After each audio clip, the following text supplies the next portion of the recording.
crer de uma forma, muitas vezes baseado em algo que ouvimos, ou em tradições, ou em coisas que nos foram passadas, mas através da leitura, através do entendimento da palavra de Deus.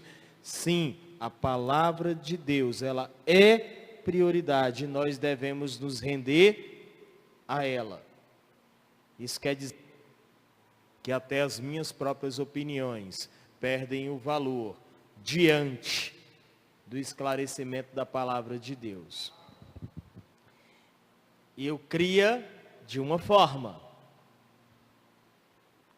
E ao ler a palavra com cuidado, esmero, procurando ser um investigador da mesma, eu descobri que era bem diferente daquilo que eu cria. E para a honra e glória do Senhor, eu mudei de ideia. Vamos começar a conversar. São vários versículos na Bíblia que falam sobre isso. Mas dentre, eu quero começar com Mateus, capítulo, versículo 11.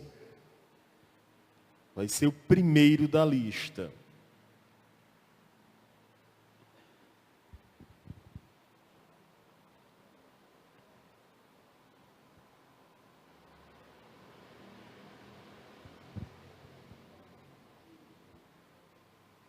Assim diz a palavra do nosso Deus. Vamos ler os versículos 3, 11 e 12, para começar.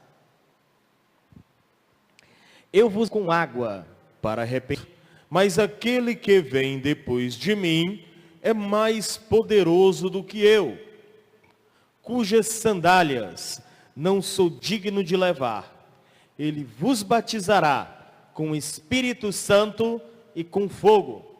A sua pá ele a tem na mão e limpará completamente a sua eira.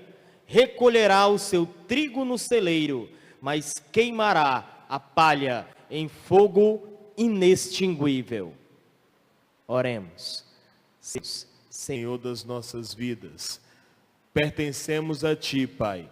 Te glorificamos, ó Deus, todas as vezes, ó Pai, que nos debruçamos diante da Tua palavra, para aprender mais de Ti, para alcançar da Tua intimidade.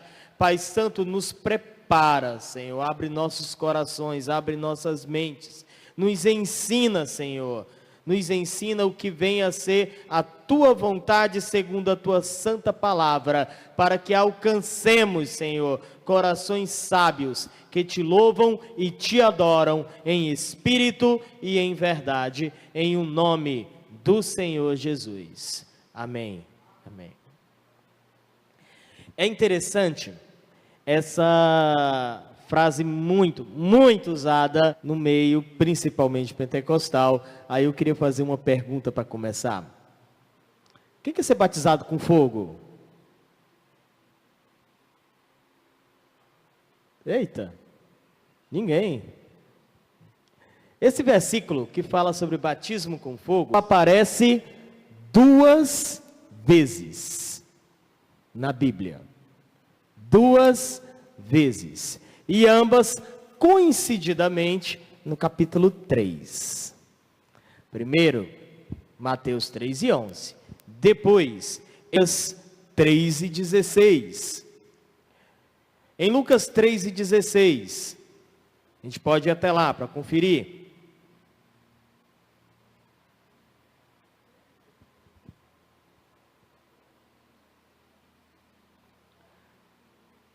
Muda muito pouquinha coisa.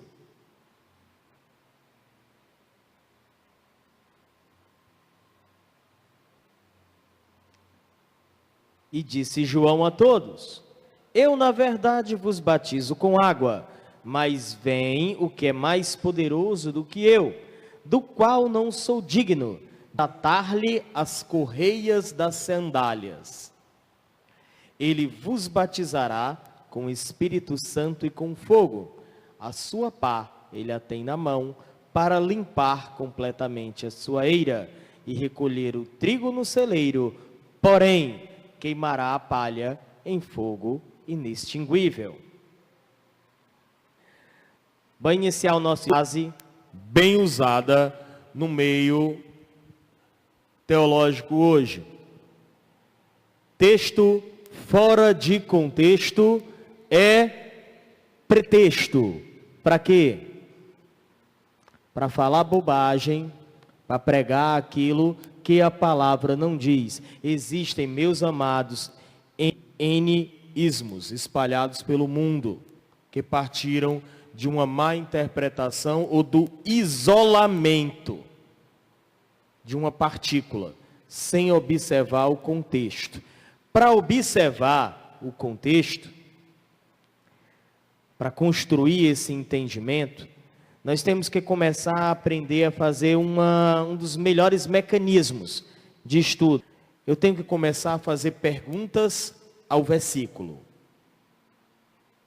Quando eu começo a fazer perguntas ao versículo, aí eu me obrigo a não isolar mais o versículo, mas ler, de preferência, o capítulo inteiro. E às vezes, quando a gente lê o capítulo inteiro, começa a ter vontade de ler o livro inteiro. É quando a gente lê o livro inteiro que o entendimento fica melhor. Aí é que fica bom. Primeira pergunta que a gente vai fazer para o texto são perguntas básicas, como: para quem? Para quem foi escrito? Foi escrito? Em que ocasião? Qual era o objetivo daquela fala? Se faz necessário nós aprendermos a fazer essas perguntas, porque nós temos uma missão simples e temos que ter cuidado. Vamos abrir nossas Bíblias, antes de a gente voltar de vez para Mateus, em Efésios, capítulo 4, versículo 13.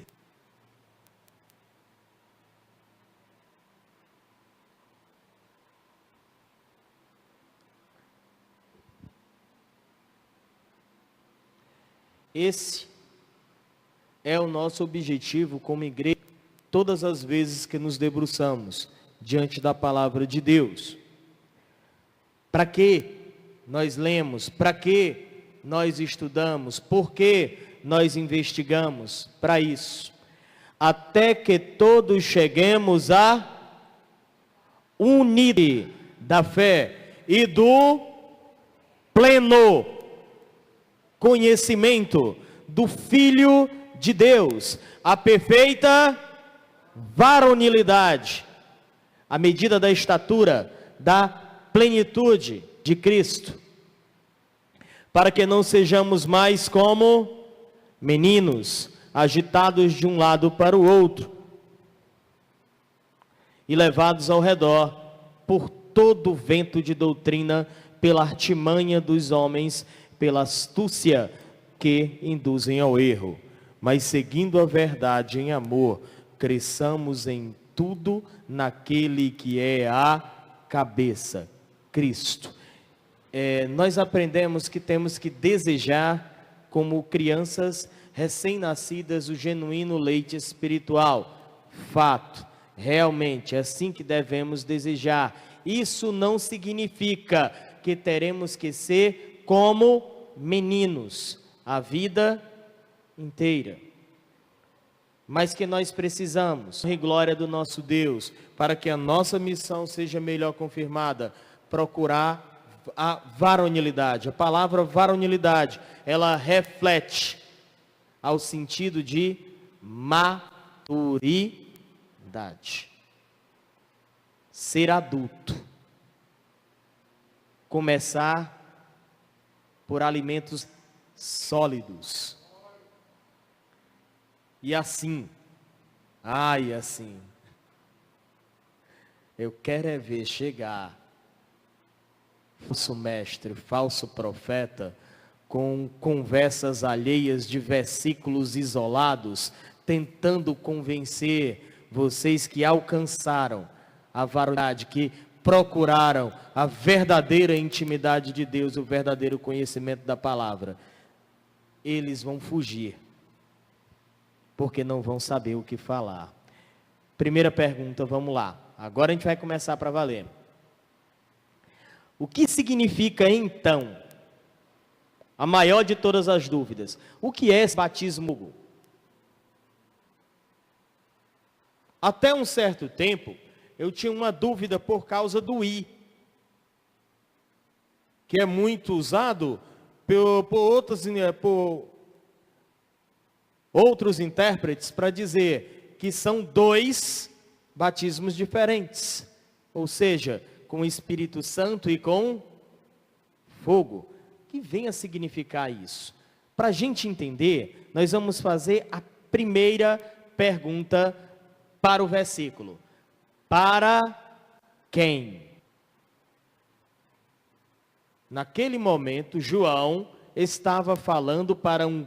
Sabe o que eu descobri magnificamente? Não precisou nem eu ler um monte de versículos. Precisou só eu voltar um pouquinho atrás no texto. Vamos lá para o versículo 5.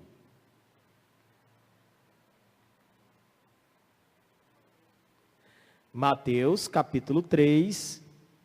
Nós vamos agora começar pelo versículo 5.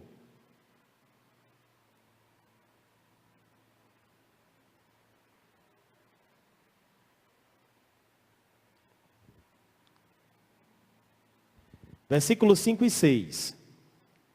Então saíam a ter com ele Jerusalém, toda a Judeia e toda a vizinhança do Jordão.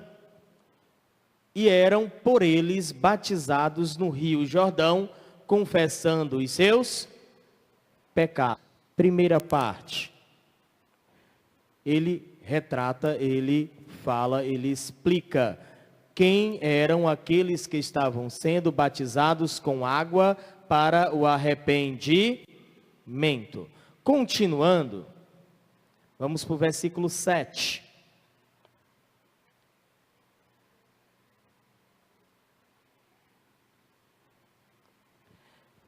Vendo ele, porém, que muitos fariseus e saduceus vinham ao batismo, disse-lhes: raça de víboras, quem vos induziu a fugir da ira vindoura?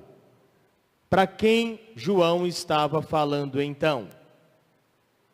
Eram para aqueles que estavam sendo batizados com água para o arrependimento, ou o texto foi direcionado para os fariseus e saduceus?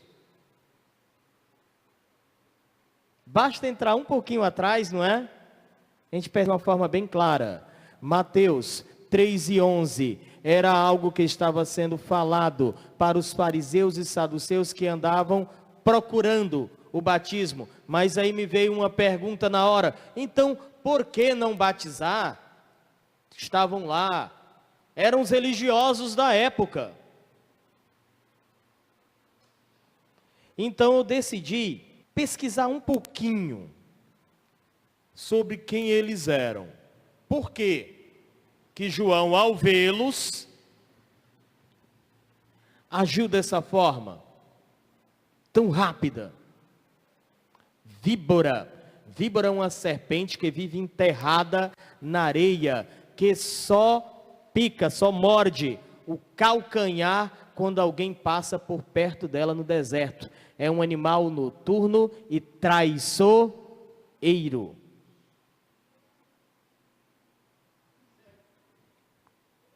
Era disso que João estava chamando os pastores da época. Por quê? Cristo também chamou eles de quê? Sepulcros caiados. Eram bonitos por fora e por dentro cheios de imundícia, que não entravam nem deixavam ninguém entrar. Por quê? Vamos começar a falar dos saduceus. Quem eles eram? Na maioria deles, eles eram pessoas ricas, de alta posição na sociedade. E praticamente todos envolvidos na política. Detalhe, eram os governantes de Israel na época, os romanos. Espera aí, então quer dizer que eles eram envolvidos com os romanos? Sim, exatamente. Procuravam cargos, procuravam se destacar. Eram pessoas aristocratas. Mas o seu erro não parava aí. Tudo bem. Tá certo que é rico, é difícil, mas não pode ser por isso. Eles eram extremamente autossuficientes. Chegavam ao ponto de negar até o próprio envolvimento de Deus na vida cotidiana de uma pessoa. Ou seja, como se Deus não se envolvesse, Deus não intercedesse, sei lá, Deus parece que até que nem existe. Eles negavam qualquer espécie de ressurreição. Não existia ressurreição dos mortos. Negavam também qualquer vida depois da morte. Eles pregavam que após morrer, acabou, a alma também perece, não existe mais. Viver sem esperança de vida eterna. Aí eu paro para perguntar o que seria na época significar nessa crença quando você estuda o caso de Enoque, ou Elias, que foram transladados, que foram arrebatados. E aí como é que eu vou explicar? Foram lá e foram fulminados as suas almas? Então como não há vida após a morte? Assim criam os saduceus.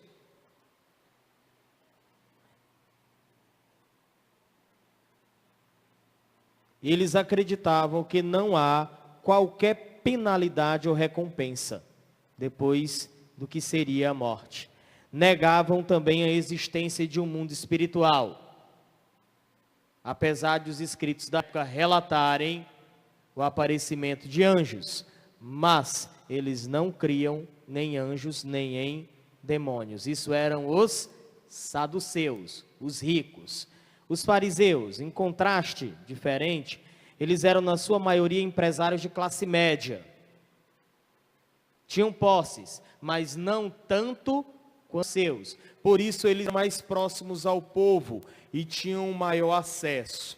Mas aonde estaria o erro deles? Por que que eles eram assim tão chamados víboras, traiçoeiros, não merecedores de confiança?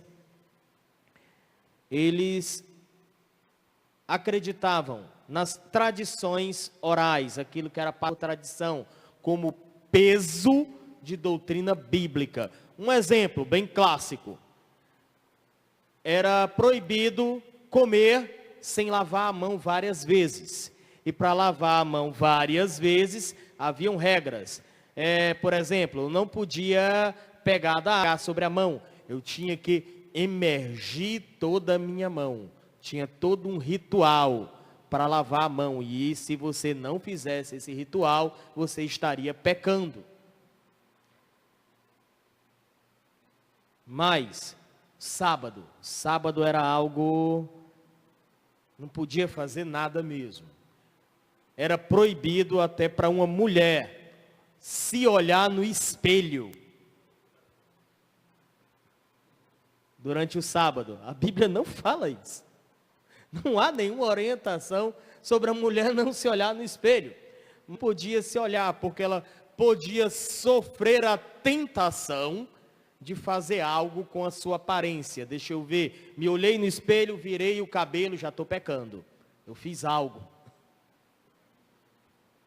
Arranquei um fio de cabelo, é trabalho, vou para o inferno.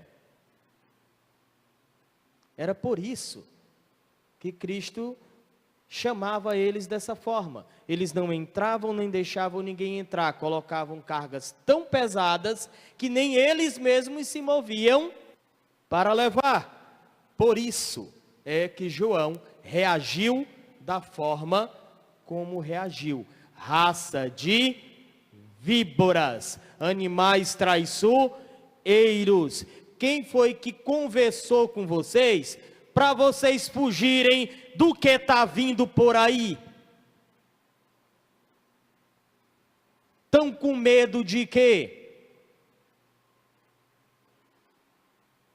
Aí ele acrescenta: produzi, pois, dignos de arrependimento. Era como dizer para um fariseu, eu batizo, deixa de ser fariseu. Solta essa roupa episcopal diferenciada, que nem de longe era preciso ser usada, só para se destacar. Deixa de querer procurar o primeiro lugar da frente, deixa de procurar homenagens para si, pois toda a honra e toda a glória pertencem ao único Deus. Então, desde aquela época, eu digo desde porque hoje também tem, não tem? Não tem os super pregadores? Não tem? Não tem os super cantores? Eu acho interessante, são os showman's gospels. Certa vez,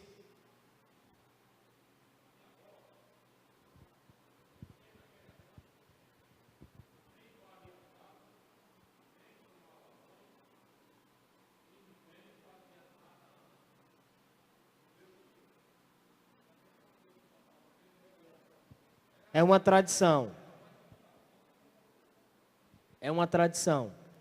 Então hoje ainda existem coisas assim. Na Semana Santa não vou comer nada, só peixe. Mas também vou encher a cabeça de vinho e andar bêbado no meio da rua. O negócio é só comer peixe, que eu estou perdoado. Termino de comer meu cará e vou lá trair a minha esposa. Glória a Deus. O negócio tem que ter peixe. Tradição. Boba.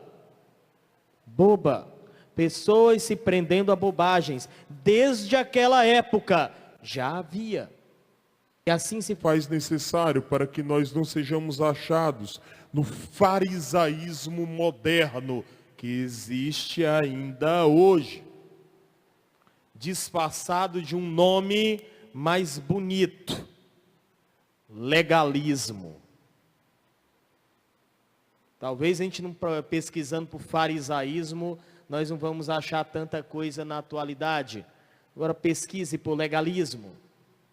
Ritos e tradições colocadas como peso de doutrina bíblica, sem Deus ter falado nada a respeito. E ainda defendidos biblicamente. Viu? Mateus 16, 18. Tudo quanto, pois, ligares na terra, será ligado nos céus. Tudo quanto, pois, desligares na terra, será desligado nos céus. Então, tudo que eu acrescentar é de Deus. Cuidado. Vamos voltar. Mateus 3 e 7. Vendo ele, porém, que Zeus e saduceus vinham ao batismo, disse-lhes: raça de víboras, quem vos induziu a fugir da ira vindoura? Foi diretamente a eles, que João disse essa palavra, que começa no verso 7. João questiona veementemente a falsidade e hipocrisia dos fariseus e saduceus. Pois continuando, versículo 8. Produzi, pois, frutos dignos de arrependimento. Não comeceis a dizer entre vós mesmos: temos por pai a Abraão. É como o crente de hoje diz: mas eu sou crente da igreja do Tiago, pastor Tiago Portela, homem de Deus, é de Deus, eu sou fiel a ele. Nunca vi um homem conhecer igual aquele homem, é demais. Você tem que ver, aquele homem é santo. Peça para ele orar por você, que vai dar certo. Se ele orar, dá certo.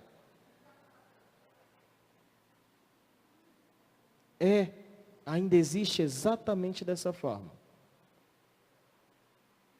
Pessoas que arrotam cristandade, mas não dão presença.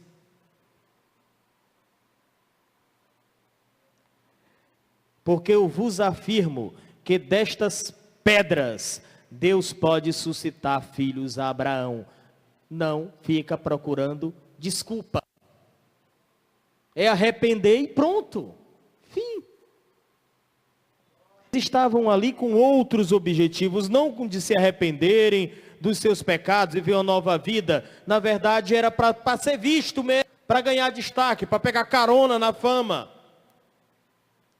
O que significa, então, essa ideia de batismo com fogo? Para entender melhor o batismo com fogo, vamos ler o versículo 10. É interessante como segue uma sequência que explica. Eu fiquei admirado como Deus é maravilhoso. Já está posto machado a raiz, por isso, toda árvore, pois, que não produz bom fruto, é cortada e lançada onde? No fogo. Já começa por aí. Esse fogo aí, que as árvores que não produzem bons frutos. Ele estava falando dos fariseus e saduceus. É um fogo bom?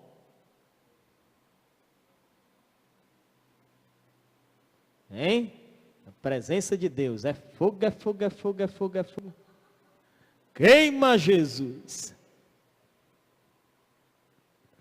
Olha só como é interessante. O fogo aqui citado claramente aponta para quê? Julgamento e condenação. Seguido do 10 para o versículo 11. O famoso versículo 11. Eu vos batizo com água para arrepender, batismo bom. Era aquele dos versículos 5 e 6. Mas aquele que vem depois de mim é mais poderoso do que eu. Ele vos batizará com o Espírito Santo. Esse é o batismo. E com fogo. Qual fogo? Aquele que destruiu a madeira. Aquele fogo. Aquele fogo que queimou todas as árvores que não produziram bom fruto. É com esse fogo que Jesus também batiza. Como assim? Fácil. Já está posto o machado à raiz das árvores. É fácil. Batismo para a árvore que produz bom fruto. Qual é o batismo? Com o Espírito Santo. É presença de Deus. E existe o batismo com fogo para a árvore que não produz bom fruto. Qual delas nós queremos nos classificar? Glória a Deus.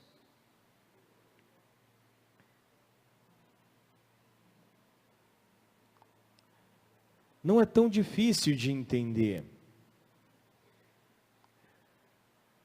É dentro desse contexto que João continua, fala aos fariseus e saduceus, explicando para eles que ou vocês mudam e se arrependem, ou o batismo de vocês será com fogo. Fogo que julga. Aí quando nós lemos o versículo 12, fica melhor entendido ainda. A sua pá ele a tem na mão e limpará completamente a sua eira. O que é eira? Tem nada a ver com derredor não, viu? Eira é um grande ou pequeno espaço, não importa, dependia do tamanho da sua colheita, um espaço limpo, aonde juntamente com a palha era posto, e com uma pá, provavelmente uma pá no formato de um tridente, bifurcada, essa palha era jogada para cima. Para quê? Para o vento carregar a palha e descer só o trigo. A sua pá ele a tem na mão, de uma vez só, ele limpará a sua eira, ou seja, ele vai jogar para cima a palha que não presta vai embora e só vai ficar o trigo que é bom. É simples assim a explicação. Sem muito esforço. E daí, interessante, a palavra de Deus ainda fala que aqueles que não creem no Senhor são como a palha que o vento espalha. Mas só que naquela época, a palha voava e voava. Mas com Cristo vai ser diferente. Espera aí. Eu vou limpar a sua eira, vou limpar a minha eira, vou recolher o meu trigo no celeiro. Ou seja, o trigo que é bom, aquilo que me é fiel, aquilo que me serve, eu vou guardar, proteger, vou colocar no celeiro, para que chuva não pegue, para que nada aconteça, para que o que é bom seja protegido. Mas a palha que o vento espalha, essa tem outro batismo. Queimará a palha com o quê? Fogo. De novo. E esse daí é diferente. Fogo inextinguível, que não se apaga nunca. Espera aí. Na Bíblia, que o fogo jamais se apaga. É no céu? É no inferno.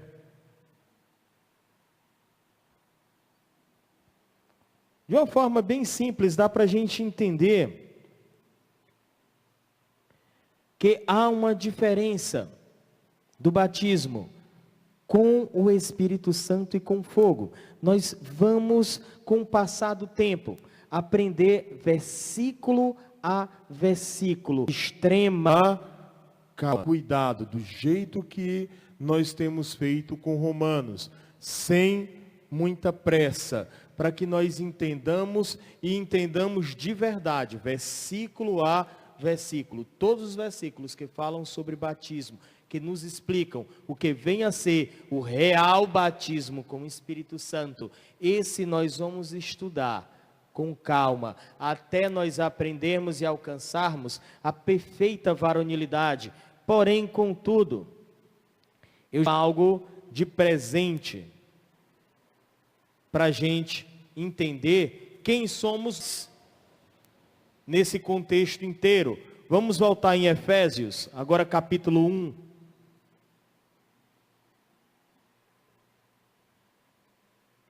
Verso 13.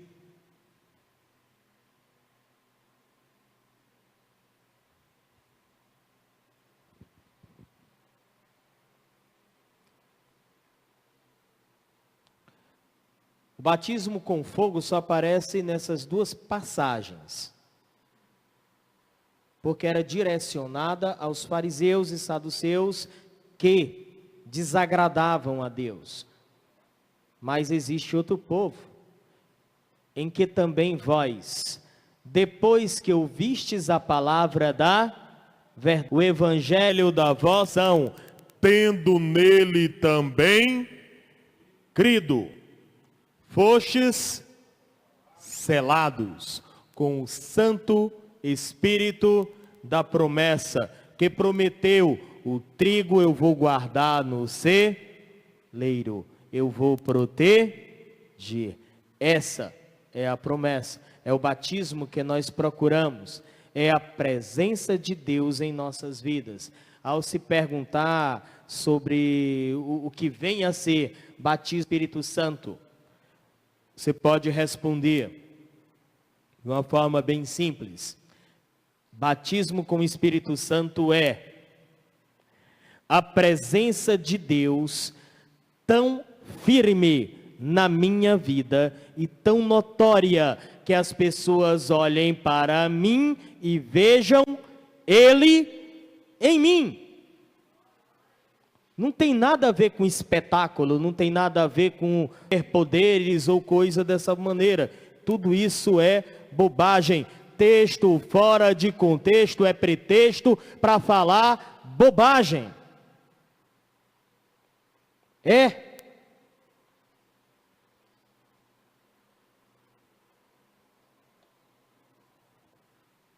Ainda muito famoso, 1 Pedro 2:9.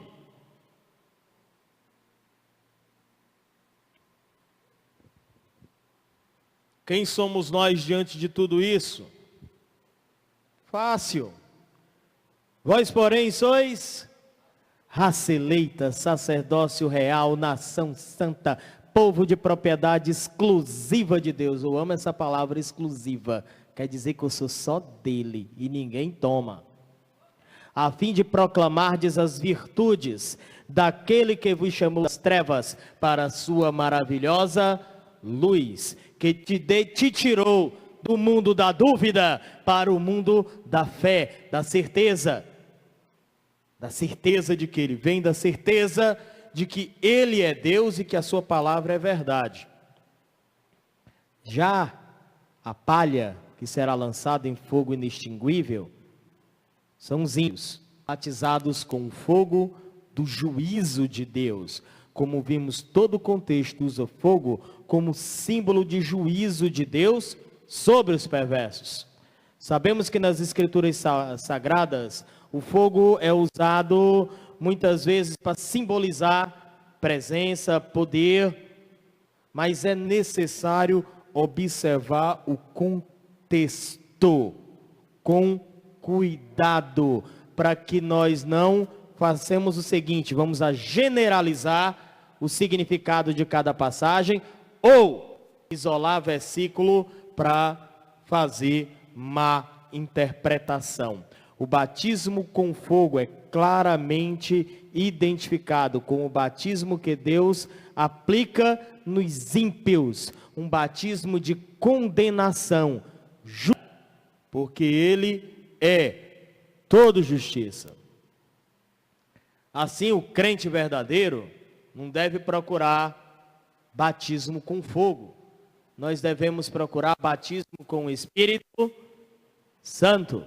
Como é procurar o batismo com o Espírito Santo? Se aplicando na palavra. Como é procurar o batismo com o Espírito Santo? É exercendo os seus dons, sejam eles quais forem. Para quê? Para o serviço dele, para a glória dele, já que nós fomos chamados, para quê? Para proclamarmos as virtudes daquele que nos salvou. Batismo com o Espírito Santo nada mais é que ter uma vida de santidade com Deus e apreço à sua palavra e ao seu entendimento como prioridades na nossa vida. Assim, nós deixamos de ser meninos agitados e alcançamos, para a honra e glória do Senhor, a perfeita varonilidade, maturidade no conhecimento do Evangelho, para a honra e glória do nosso Deus Todo-Poderoso. Deus abençoe vocês em nome de Jesus.